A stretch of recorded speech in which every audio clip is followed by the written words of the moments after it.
کیوں ڈھونڈتا ہے انسان راحت دنیا میں جبکہ سارے مسئلے کا حل نماز ہے؟ توبہ کی امید پر ہو چکے بہت گناہ، یا رب مہلت تو مل رہی ہے، توفیق بھی عطا فرما، آمین۔ یا اللہ اس بابرکت دن کے صدقے ہمارے کبیرہ صغیرہ گناہ معاف فرما، آمین ثم آمین۔ اپنی زندگی ایسے جیو کہ اللہ کو پسند آ جاؤ۔ دنیا والوں کی سوچ تو روز بدلتی رہتی ہے۔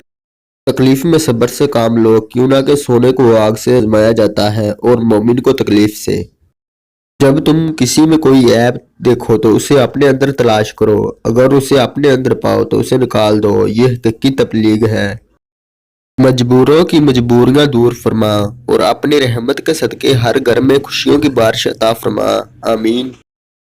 حضرت محمد صلی اللہ علیہ وآلہ وسلم نے فرمایا، جب تمہارے غم حد سے بڑھ جائیں تو مجھ پر کثرت سے درود بھیجا کرو۔ حضرت محمد صلی اللہ علیہ وآلہ وسلم نے کبھی کسی عورت پر ہاتھ نہیں اٹھایا۔ آج تو کر دینا میرے حق میں دعا، اے دوست، سنا ہے یہ دن بہت قبولیت کا ہوتا ہے۔